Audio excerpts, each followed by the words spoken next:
Hello, everybody, and welcome to the Shift Book Club. I'm creator of the Shift, Sam Baker. I'm a journalist, writer, and broadcaster, and I'm delighted to be here with Emily Howes, author of our March Book Club pick, The Painter's Daughter. Sorry, The Painter's Daughters, be good to get the name right, straight up. A novel that had won an award, the Mslexia Novel competition, before it was even published. Set in 1759, The Painter's Daughters tells the story of Peggy and Molly, the daughters of the artist Thomas Gainsborough. Oh, I can't get my words out tonight. Too sober. Who spent their lives trying and failing to live up to the perfect image their father conjured in his portraits. As well as winning the Mslexia Novel competition and earning the praise of Hilary Mantel, no less, who described, I'm so jealous, I've got to say, so jealous, who described it as beautifully written. I raced through it. The Painter's Daughters was picked for the Radio 2 Book Club and has been praised by titans of historical fiction. Who's beeping, Emily? Is that you or me? Not me. No, Oh my no. God, it's me, the shame. Okay. How embarrassing. It's really bad. Just pretend you didn't notice that. The Painter's Daughters was picked for the Radio 2 Book Club and praised by such historical fiction luminaries as Tracey Chevalier, Deborah Moggach, and Imogen Hermes Gowar. So Emily has been telling stories most of her life. She's been a theatre director, screenwriter, playwright, short story writer, and now a novelist. She's also a qualified existential existential psychotherapist. That's it, yeah. I don't know about you, but I'm fascinated by that. So we'll definitely talk about that a bit more. And if you're thinking that Emily looks like she's sat in a therapist's room, it's because she is, because she's literally just finished work. So talk about yeah, we can swear at Dorian's place. Talk about head fuck going from like consulting to talking about your book. As usual, we'll do our best to avoid spoilers. If you haven't finished, if you're watching this live, pop a note in the chat box and I'll just groan and shame you. But hopefully everybody has finished it, and we will do our best to avoid spoilers because there are a couple of things we obviously shouldn't talk about, but I don't think it's not a really spoilery book, is it? Not this time. I'm just checking. I haven't left anyone in the waiting room. No, I haven't. Well, welcome, Emily, to our lovely book group. And it's become really nice to see regular faces cropping up again. And it's like before I let you all in, I said to Emily, "Oh, I just need to check there are no loonies lurking in the waiting room." And I realised that I knew all your names, so I really love that. Right, let's start, Emily, with the most obvious question that you've been asked about 25,000 times since the book was bought. Tell us a bit about the inspiration for the novel, because I think we do have to start there. Okay, yeah. So I had known the paintings of the little girls of Tom that Gainsborough painted when they were really, really small. They're really famous, and I'd seen them a few times when my mum would take me to the National Gallery, but I'd never found out what had happened to them as they grew older. I had no idea. And one day I went to an exhibition at the National Gallery of Gainsborough's family and friends, and there were these portraits of the girls, which I knew quite well, the one with the butterfly and the one with the cat. And then just next to them was this huge, full-size, really extraordinary portrait, a kind of showpiece portrait of them as young women. And the gap between how they were in these paintings of children, which was so intimate and tender and beautiful, really lovely, and then this very stiff, huge, full-length painting, which is a little bit like from the in. Sorry, Emily. Defining them, they looked a little happened in the gap between them. Oh, we lost you then. You froze. Would you mind? Don't worry. It does happen. Awful. Yeah, well, I hope it doesn't keep happening. But can you just say the last bit again? Yes. So you said about the big picture where they looked so different, and then I think we lost you, or I did anyway. Yeah, so basically I just found myself wondering what had happened in the gap between these two sets of paintings, and what the journey had been between these for these small kind of tender little girls to become these great big sort of stiff young women.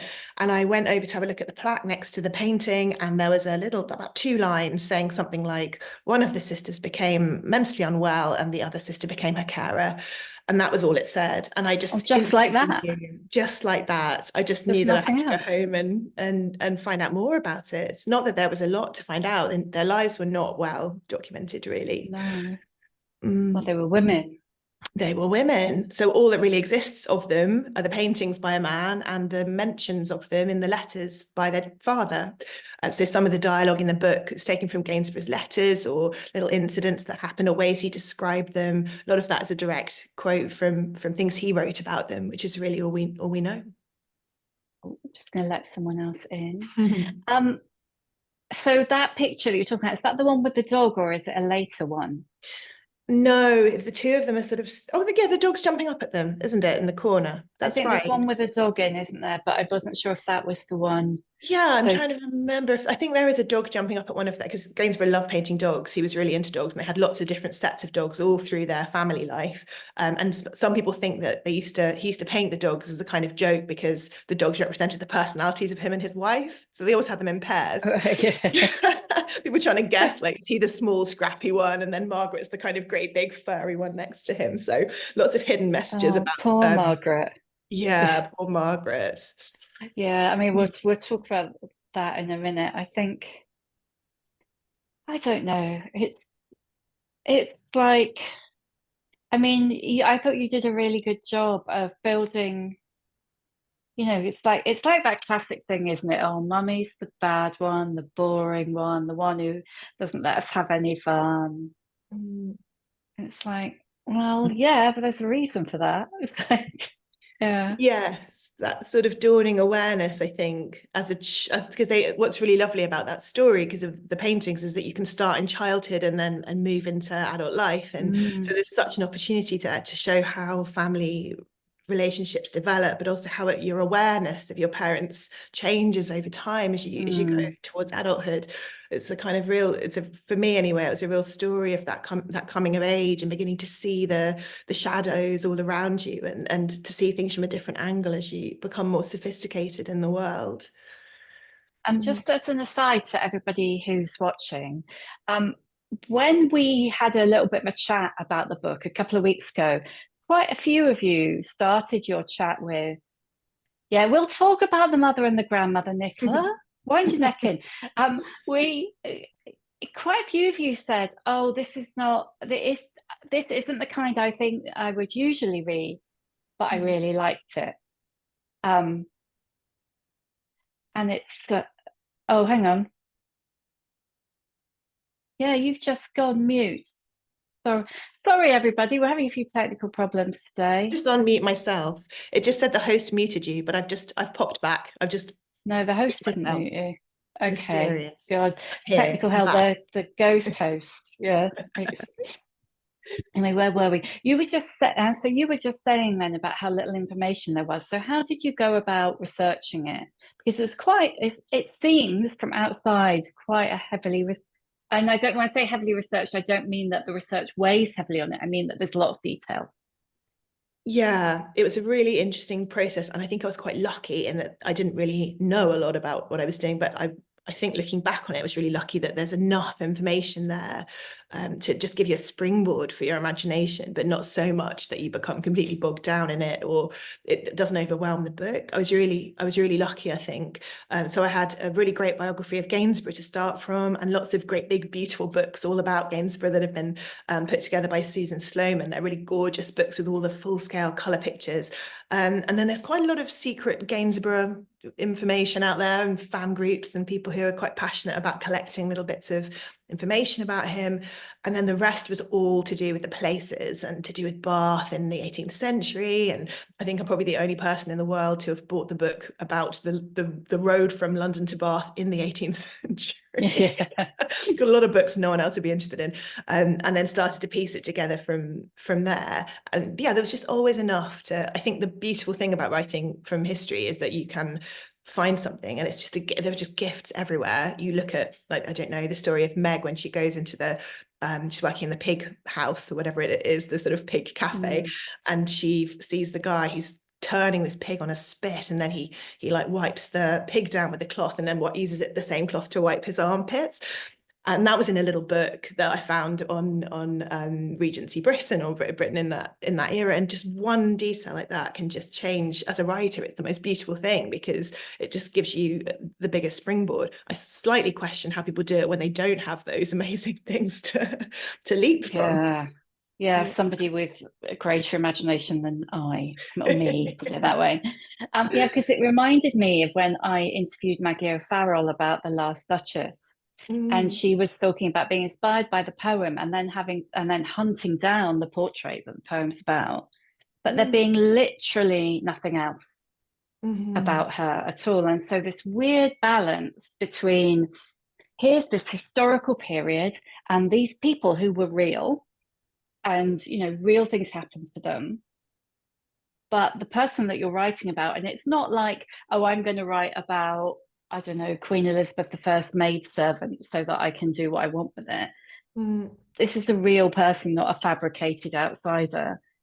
And you've kind of, in a way, you're giving voice to somebody without a voice. They're a silenced woman, but they're still a real person.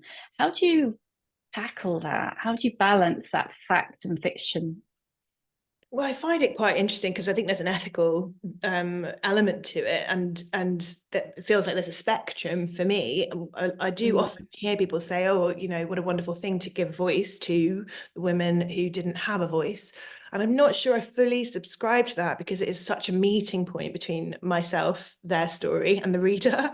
mm, All those things intersect, and lots of other things are part of the mix as well. I mean, the society that we're living in, what a novel is, so many things pour into what ends up being this novel that it would be, I think, unethical to claim it as the story, for me, to claim it as the true story of what happened to those women. On the other hand, every piece of information in the tradition of Hilary Mantel, every piece of information I can find that is true and accurate, I bring. I don't deviate from it, or if I have deviated from it, I'm quite clear about that in the notes.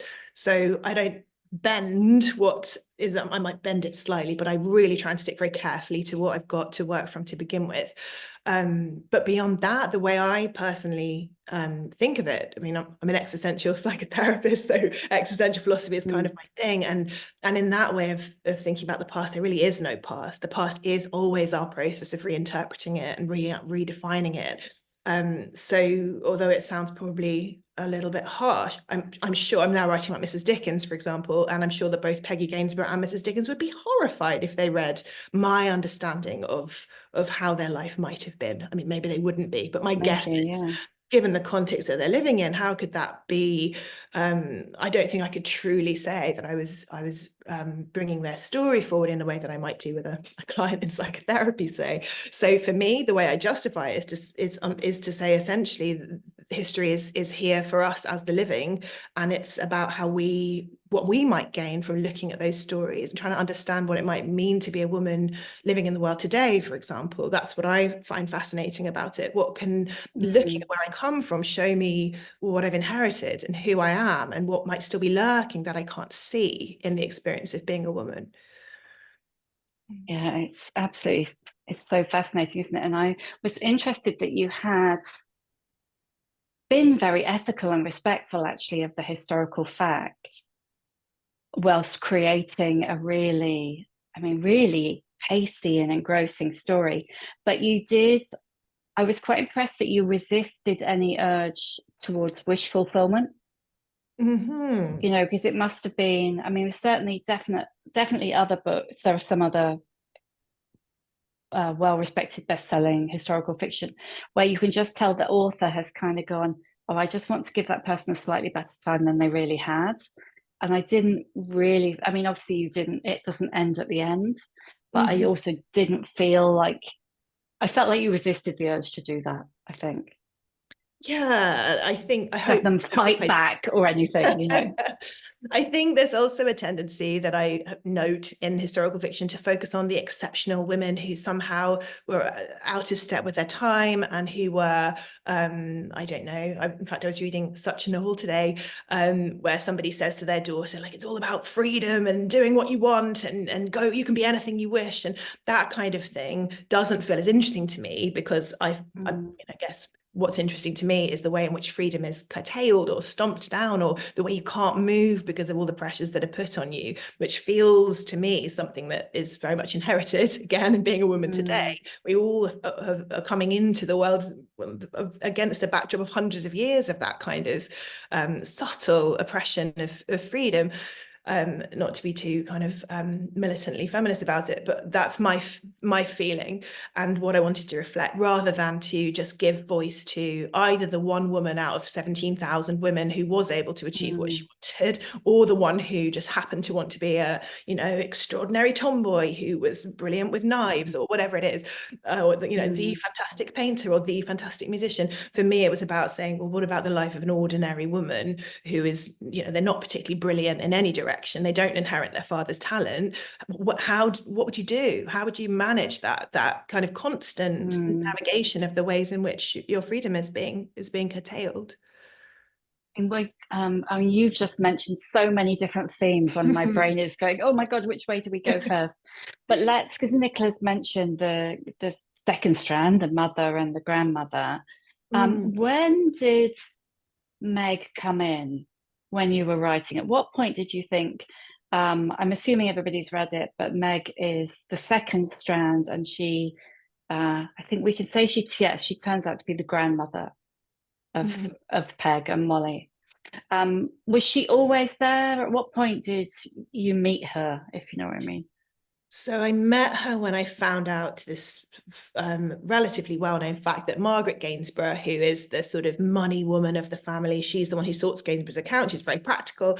And she was the illegitimate daughter of a duke who had taken responsibility. So she had her own private income. She'd had that since she was born.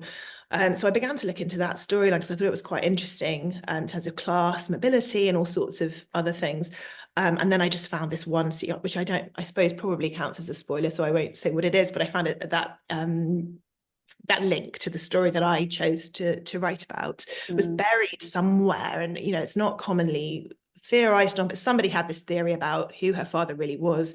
And as soon as I had that idea, I just had that kind of, oh, you know, that terrible feeling where you know something's going to be really hard, but you really want to see if you can get away with it. And I just had this feeling of like, oh, could I possibly tell this story without it sounding like a Mills and Boone romance, and actually capture something of what it might have been like? And can I get away with it, really, was my question. And then I didn't know if I could, but once I started writing it, I was like, I'll just give it a go and see if it feels like it's possible, and if I can get it. And I think I have got away with it, but I still slightly, I feel very lucky to have done, because it's a hard story to tell.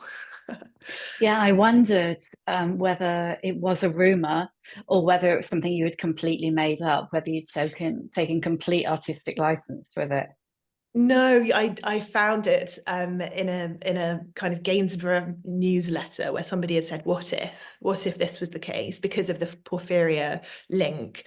It just feels too possible, because there's a lot of rumor and sort of mystery around what might have caused Molly's illness. No one's really sure what that could have been, but the symptoms that are described would fit with porphyria.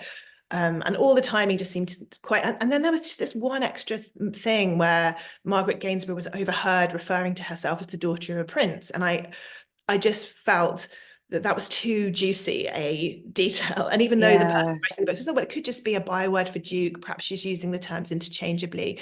For me, that just felt too strong. And together with the porphyria link, I just felt I had enough to go from. Yeah, she's, like Laurie said, she's just such an interesting and complex character. I think we're talking about middle Margaret at that Middle point. Margaret. And as you get, as you learn more about her mother, you really start to understand her a lot more. And about, you've got, in a way, introducing Meg, the grandmother, introducing her story. You've got so many interesting elements going on about class and money and freedom and choice and women's position in society, and this whole thing about, middle Margaret. So not Meg, not Peg, Margaret the mum has, she seems kind of obsessed with creating good marriages for her daughters, because she's got the money for whatever reason that we won't go into, but she can't pass it on, and her mother didn't have any. And there's so many interesting things going on. And then at the same time, you've got that other class thing where the Gainsborough sister is a dressmaker, and Margaret, the mother, is like, oh, we don't sell things. Yes, unbearable. Like, oh, wow, there's so many different conflicting messages in a good way, going on about, you know, what women should and shouldn't do, and everybody thinking that they're trying to do the right thing. It's just Mm, like, it's just such good. I mean, I think you inevitably bring a modern eye to it because you can't not, but that kind of, the idea that the more money and class a person has, the more freedom they have, is completely undercut, really, if you mhm. like, by Meg.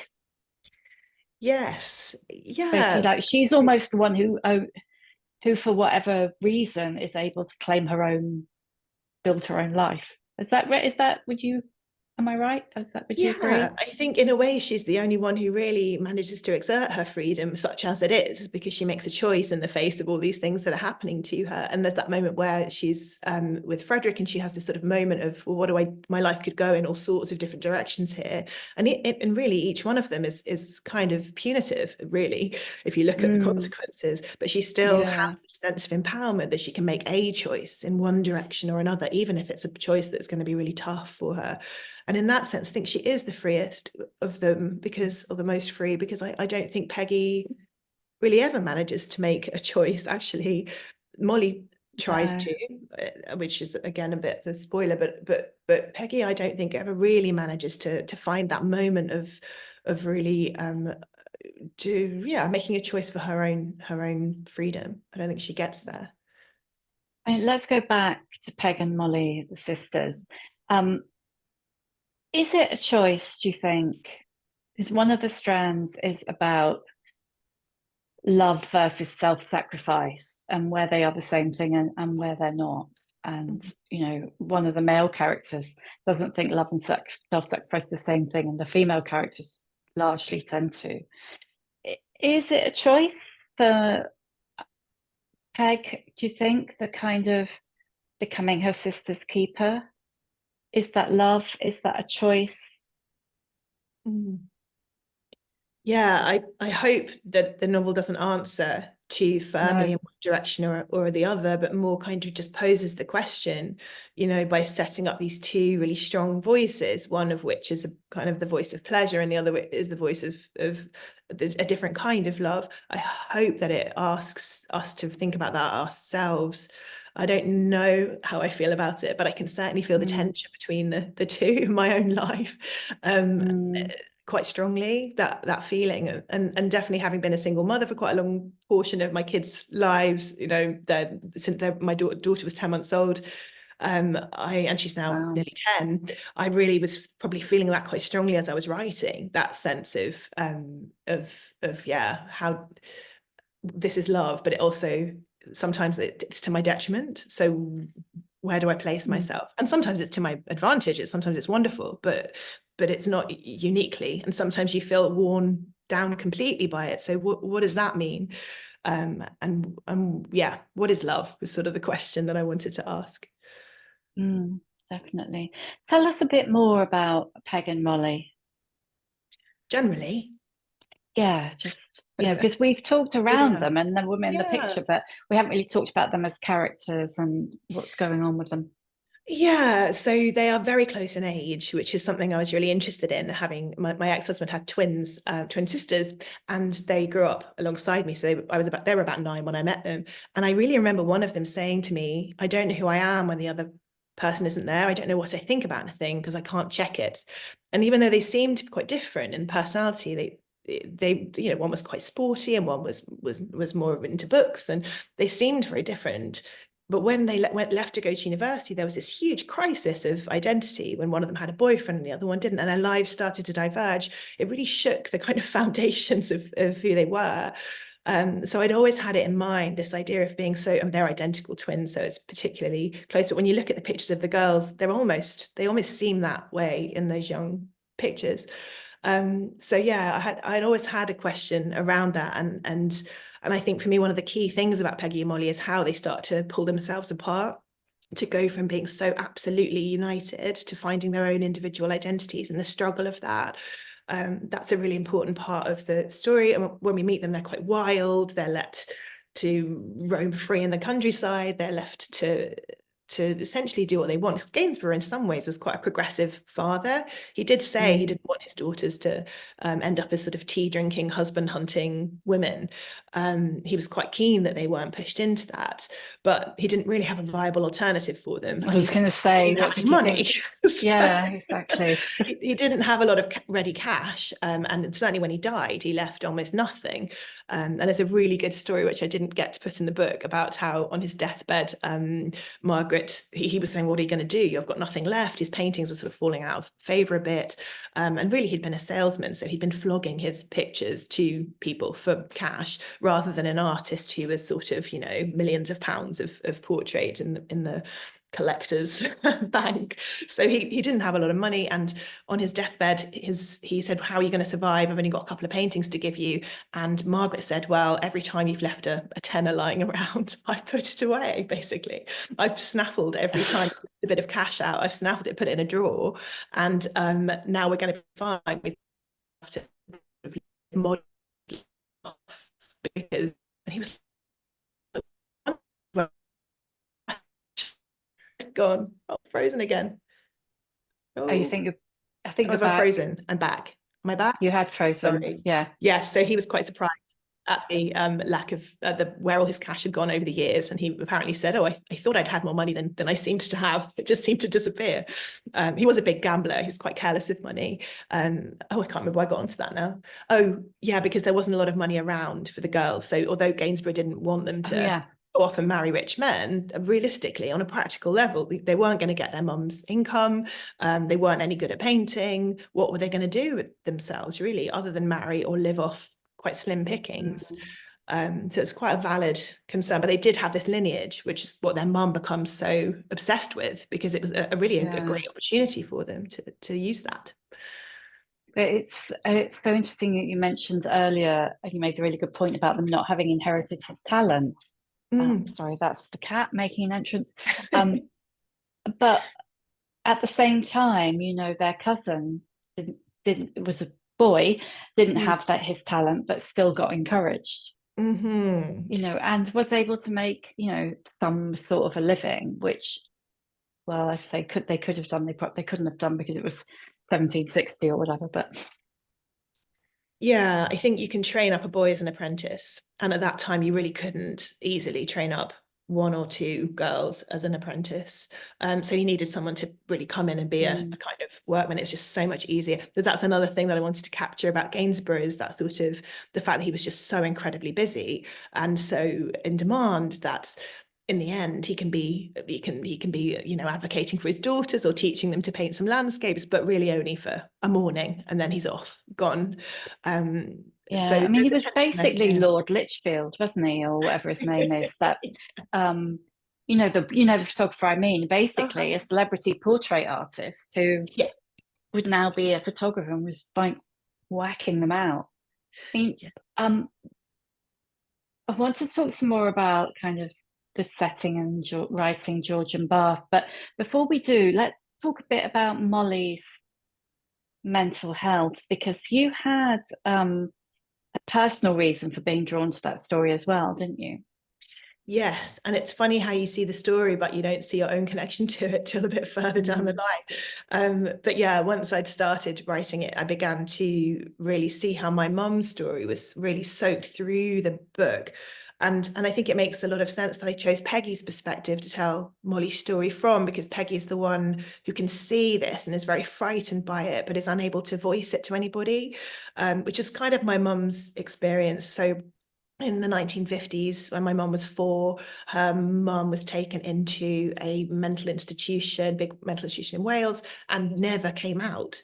I mean, she came out after 25 years, when they sort of disbanded all the big institutions in the 80s. She came out and was put into sheltered accommodation, but really the terrible damage to her health had been done a long time before that. So she'd had electroshock. It was postnatal depression that was the name of the condition that she was taken in under. But obviously once she was in there, I think the conditions of the institution and the electroshock and the combination of things that happened to her must have been very disabling. But I never knew her because my mum was 4 and her brother was 6. and they were taken in by family members and ultimately adopted. And my mum just couldn't, she only saw her twice after that. Once was when she was little, and my mum's mum came out of the hospital on a day visit, and she was really swollen and bloated from my mum must have been, what, 5 maybe, from the electroshock. And she didn't look anything like the mum that she remembered. She was really frightened of her, my mum. And she tried to run away and hide under the bed. And Oh, adopted father heartbreaking. dragged her out, and basically, I mean, it was the 50s, so the idea was, don't be so Mm. rude to your mother, and dragged her out and told her off and made her kiss her mum, and she was so frightened. And after that, even though they would go every now and again to the hospital to visit my grandmother, my mum couldn't go in. She was too frightened. And she only ever saw her once again at the window. She was in the car park, my mum, and she saw her mum's face at the window of the hospital. And it was such a huge family secret. It was covered up from me as a child. My mum Yes, they thought, never spoke about it. never spoken about. I didn't know at all. I thought those grandparents were my real grandparents. My mum had, as a child, thought that she would go mad too, because it would be hereditary. No one was speaking about it. No one was So it's communicating with just a her. shame thing. All this shame, and then she was frightened too, so that became part of it. So the whole thing just got totally silenced, and I didn't know anything about it. But I did just, when my grandfather reappeared, my French grandfather popped up when I was 6, and so I got a little part of the story, that there'd been another grandmother and that she had not been well, and now the grandfather was appearing, and those people weren't really my grandparents. They were sort of family members, and it was very confusing to me at 6. And then I Yeah. didn't find out the truth about the situation, because my mum had wanted to protect me from the shadow that she'd grown up with, the kind of loony bin stuff that had been shouted at her in the playground. I didn't find out until I did a play about that when I was in my 20s. And she came to watch it. I did a play about the romance and how they'd met in the war and it failed badly, and about the falling apart of the relationship. And she told me the rest of the story. So for me, what was coming through in the book was this sense of confusion and fear and silencing, and how terrifying it is when things aren't able to be spoken about, and everything's just covered in this kind of coating of shame, like sort of soaked in shame, really. So yeah, I hadn't intended to write directly about that, but I think the choices that I made probably show how Mm. important to me that idea is. Yeah, and how, interesting that it was kind of unconscious for Yeah, you.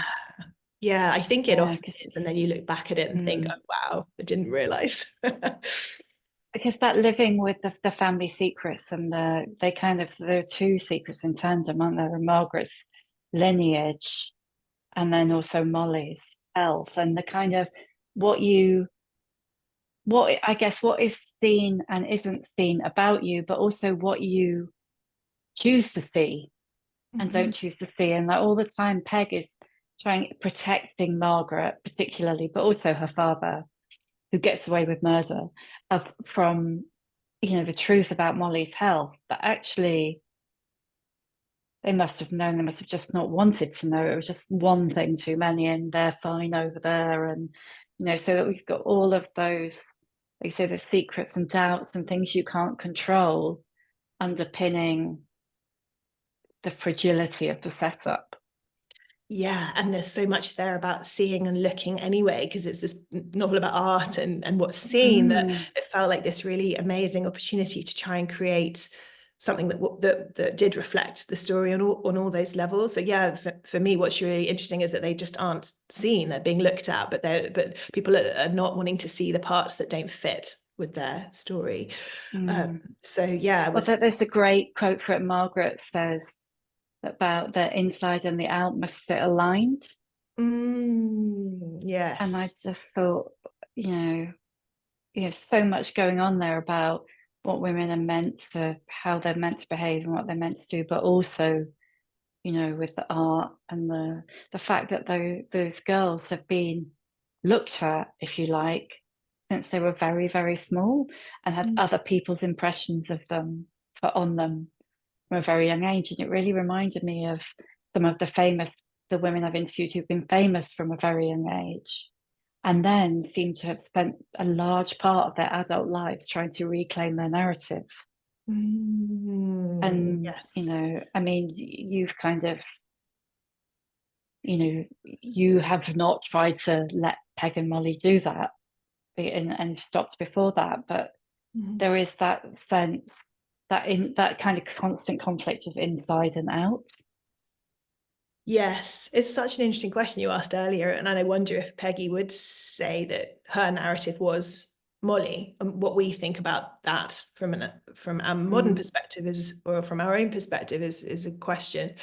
But yeah, it feels as though that becomes and I think the epigraph of the book is, if you have no dreams, you will live within them, or something like that. That sense of, if you're sort of trapped, or if you're kind of um yeah, for me, I wonder if for Peggy, the care of Molly becomes the ultimate purpose, because it's the place you can find purpose, whatever we might think of how she mm. does it. Mm. Yeah, and that sense that we're quite near the beginning. Peg and her father have a conversation about being a dreamer and how that kind of being a dreamer is like more lofty, if you like, Mm. than Being being a pedestrian person with their feet on the ground. Yes, absolutely. And that it's easier to think, oh, my child is dreamy, than to think, is there something not quite right with my child? Is my Mm, child okay? That at that time, the consequences of your child not being okay was so vast and so terrifying and so dark. I mean, this is a time when you could pay to get a ticket to the Bethlehem Hospital and go and watch for your own amusement, people chained up. So it's a time mm, where to acknowledge it is so frightening, that any words they can find to describe it, naughtiness or wildness or whatever, it's all so much mm. safer than the reality of what was really happening, because there was just nothing they could have done about it, really. That's the scary thing as a parent, I think, to look back at that time. Yeah, and the fact that when Margaret does lose it effectively and mention Bethlehem, Mm. and Peg asks the cook what Bethlehem is, and Mm. she's like, that's horrifying. It's horrifying that you would even mention that. I mean, just to everybody, do start popping your questions in the question box and we'll kind of ask them as we go. But Laurie's made a point about, um, you know, the kind of, again, the material surfaceness and the rented houses, the finery, the fine clothing, and yet no money. Mm. That kind of the constant appearances versus reality. It's really interesting. Caitlin wants to know, has it been snapped up by Netflix yet? Or indeed anyone else? It should be. Think so. Last time I heard, it hadn't even gone out because of the strike. There was the Hollywood strike. Oh yeah. Well, that's Today. finished now though. Right, this is They what need I'm to get on with it. thinking. I need to give them a nag and ask them if they've done it, because I hope so. I'd like to think it would. I don't know yet, so fingers crossed. Um, oh, apparently Jane, who also lives, I'm in Edinburgh, Jane Anderson's also in Edinburgh, said that Gainsborough's picture of Fisher is on display in Holyrood at the moment. Ah, is So it? she's going to send me a picture and I'll send it to the Oh, group. amazing. Um, I wanted to ask, before I ask the next question, the good questions like pouring in. Um, I just wanted to ask, I read something you said about Charlotte Mendelsohn, who taught you on your Curtis Brown creative writing course. So I think we were talking about this before we started. Everybody, Emily did not the same Curtis Brown writing course as last month's guest, Jenny, but another one. So that's quite interesting if you're thinking about writing. It's clearly a really useful sounding board. But one of the things you do really well is the kind of light and dark, which again is another thing that I probably said to Jenny last month.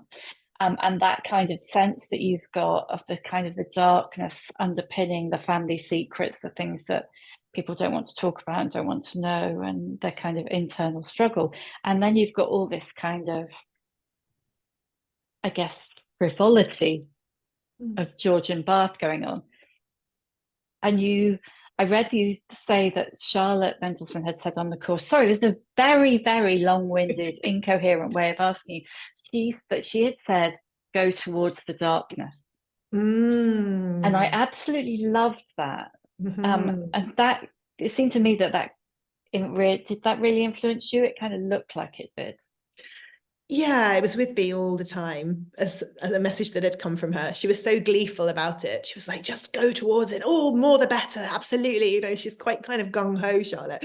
So she was very much like really giving me this kind of this pep talk about how fascinating it is, and how every time she read a part of it that was like that, that was what was really kind of fueling her.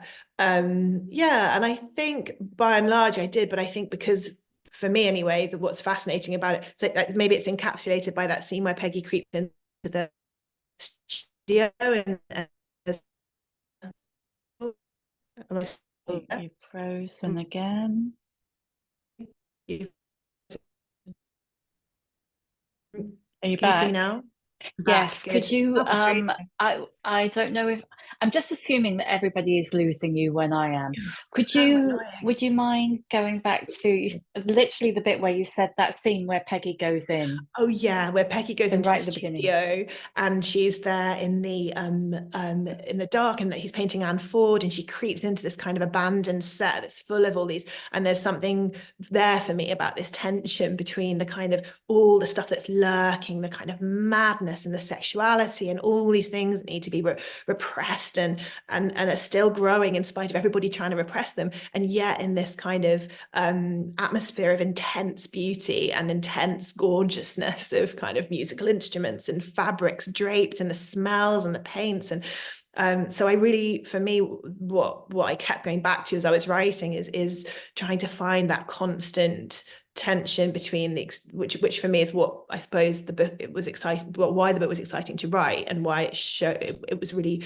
good way to get underneath some of these themes, is because you're constantly plunged into this dual world all the time, in all different sorts of ways. I mean, and also it was really fun. There are parts of it that were really fun to write, like the Roman bath scene where she goes into the water for the first time in her life, and there's chocolate and everybody's bobbing around in the water and it's steaming, and lots of great moments that felt lighter, but also just a pure joy.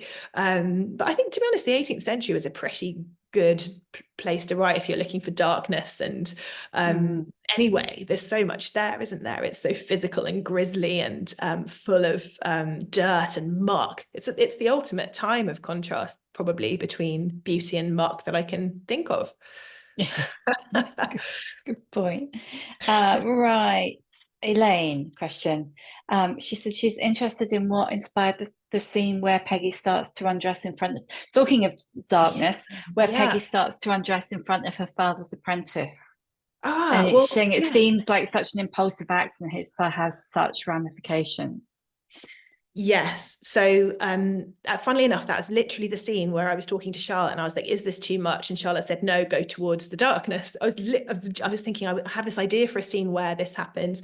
I suppose for me that I was quite interested in repression and in what's being pushed down, because these girls are kind of growing into women and they're going through adolescence, but there's all this turbulence under the surface, and I was wondering about this sort of parallel between the forbidden and then desire. And obviously the madness is very much forbidden and sexual desire is everywhere, but for her it's still very much forbidden. So this kind of perfect storm of things being repressed and things that you just can't help but come out. I mean, I think also for me it was a little bit about what it would have been like for Peggy to have been around, because Molly previously has unpinned her dress on the chair, and Gainsborough, I think it's Peggy you're asking about, isn't it? So it happens to Yeah, Molly first when she's at kind of the peak yeah. of her madness, and it's so shocking and it's so scary and so frightening, that for me there's a little bit of trying to echo the damage that might have been done to Peggy, to have been in such close proximity to the wildness of Molly. So a little bit of that, to say, well, what would it be like to be 13 and to have your sister doing this, and to not be able to speak ever to anybody about anything? Things come out in strange Mm. and shocking ways. So yeah, I wanted to, that's partly what inspired it. And it's And become it is such a pivotal moment in the book. I mm, almost don't know what you'd have done without it. Yeah, it was very useful for having a reason to have them sent to school, for me, and plot-wise, which they were for that big chunk, and to sort of reset and come back to them as adults. But I think also there's so much about sexuality in the book, and about watching her father and his engagement with his sexuality, the mother, how she is therefore framed because of his infidelities. I think there's a bit where Peggy says, I want to tell her that I'm so frightened of becoming too wild, but also frightened of never becoming wild at all. So I become her, or something like that. Like that feeling of how is this young girl in this house of sort of oppression, but also high sexuality gonna function? And then when Fisher enters the scene, the big love interest, that's again so much about an untapped, unallowable sexuality.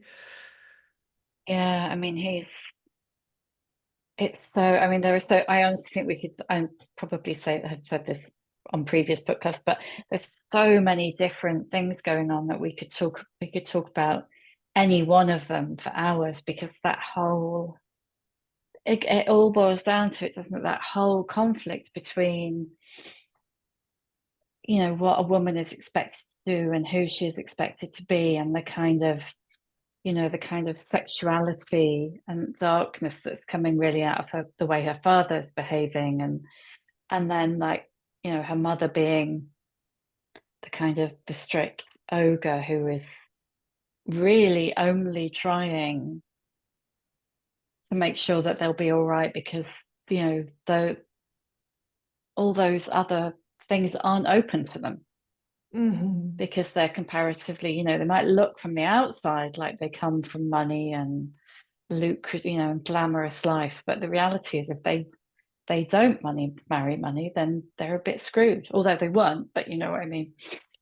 Just about, but due to money management, the same force, the same person, the middle Margaret, who was trying to secure their futures through marriage if she possibly could, was also taking other pragmatic steps to stop them from really suffering. Gainsborough's talent kept them all afloat, but his mad spending and gambling and nearly took them under a few times. So yeah, two different ways of approaching life. Were you doing your existential psychotherapy PhD at the same time as you were finishing this? Yeah, I mean, it was a master's. I don't know if I could probably have done a Sorry. PhD at the same All right, time. master, sorry. But Yeah, I was. I did the first year, and then I was about to go into placement, and I knew that if I wanted to write, which was my ultimate plan, to try and write some of the week and to work as a psychotherapist some of the week, if I wanted to do that, it was basically then or never, because I would get too busy. oh yeah. I mean, how do you think, well, it seems just listening to you talk, it really has influenced how you've approached it. I was going to say, how do you think the day job has impacted on your approach to writing? Enormously, and vice versa, I would say. In terms of my approach to writing, I mean, it's existential psychotherapy. I really love it because it's sort of a place where philosophy meets therapy. So there's big questions that philosophers are asking, like, why are we here? What do I want from life? How can I be free of other people's expectations of me? Can I be free of other people's expectations? All these millions of brilliant questions. What world have I been sort of thrown into? It's where they meet.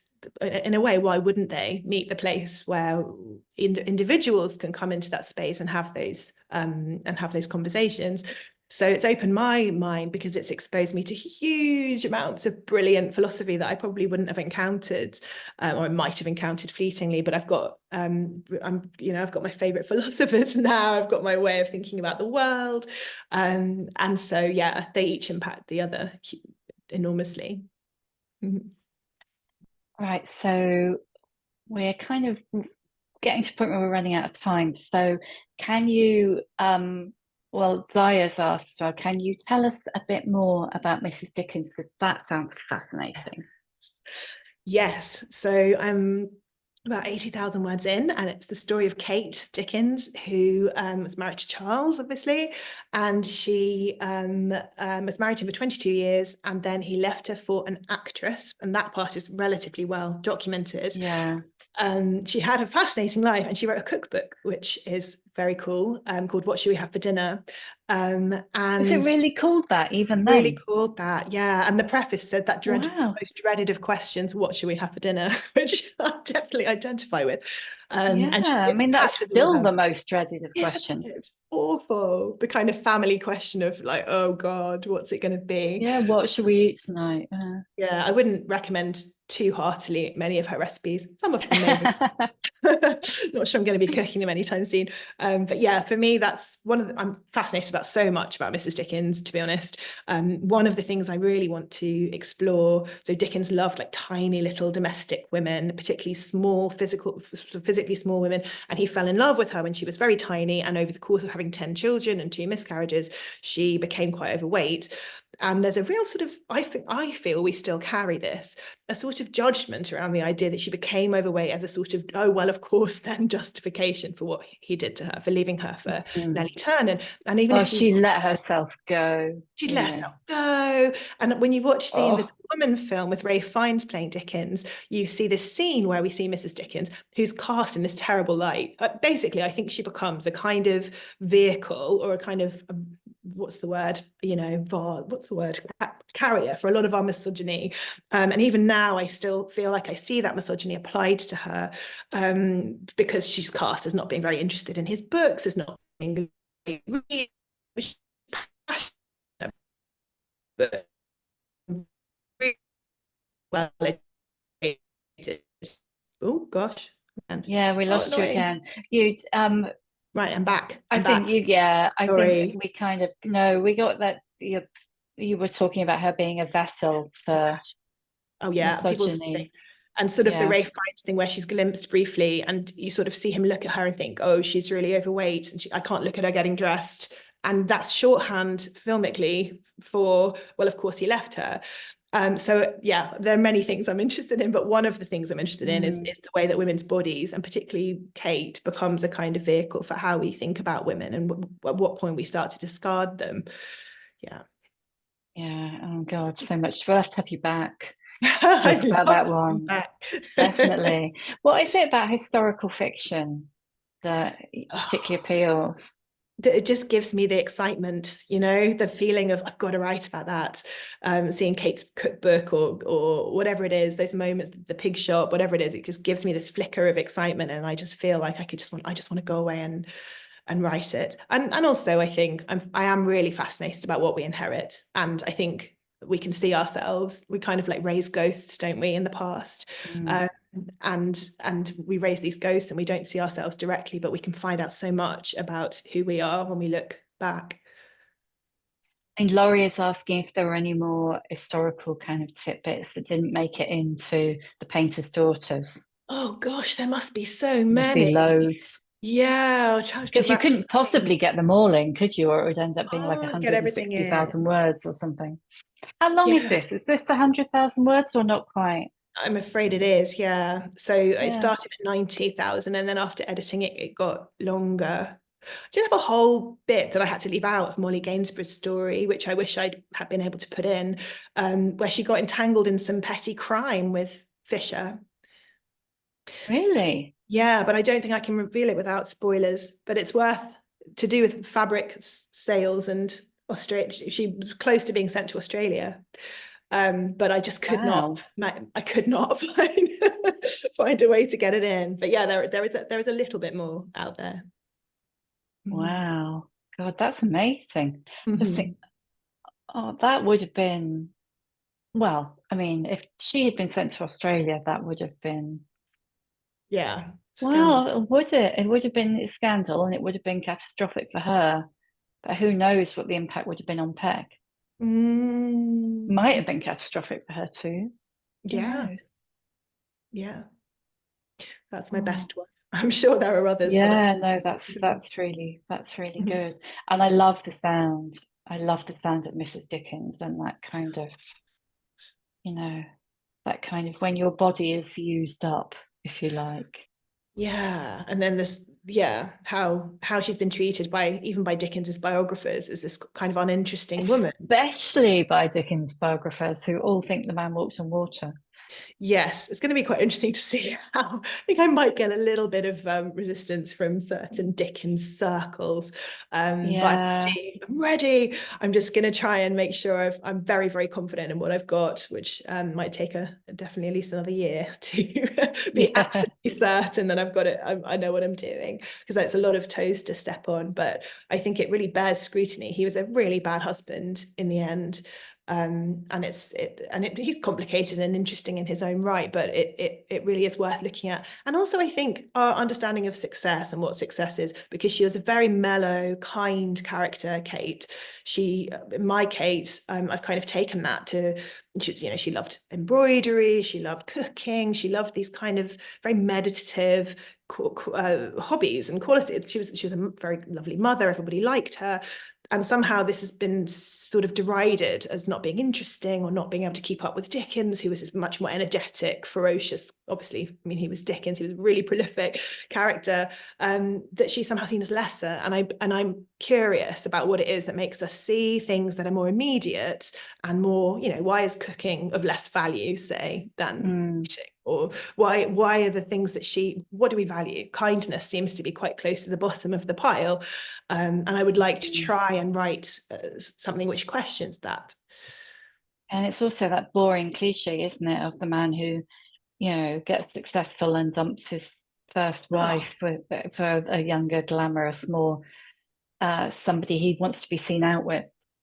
yes, while being the Like, mouthpiece for domestic virtue. So what a strange oh thing. man, what a cheery Yeah. note. Yes, I mean, And that kind of captures why I like historical fiction, I suppose, because these examples become more extreme, but they're examples of things that still happen. mm, It's just that in that situation, it's incredibly heightened because you've got the biggest moralizer about domestic virtue, leaving his wife, at a time when it was really unthinkable. So that, for me, kind of gives me a way of looking at stuff that's still playing out, but just more sharply. yeah, it's really interesting how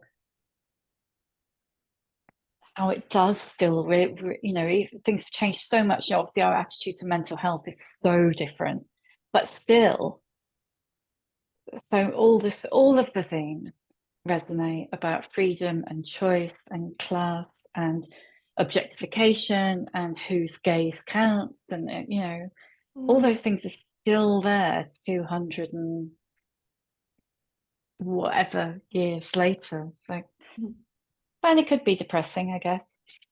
Are you guys all sure no more questions? We are out of time, but I'm sure I can squeeze another one in. Although poor Emily would probably rather have a drink at this point. Oh, this has been so lovely.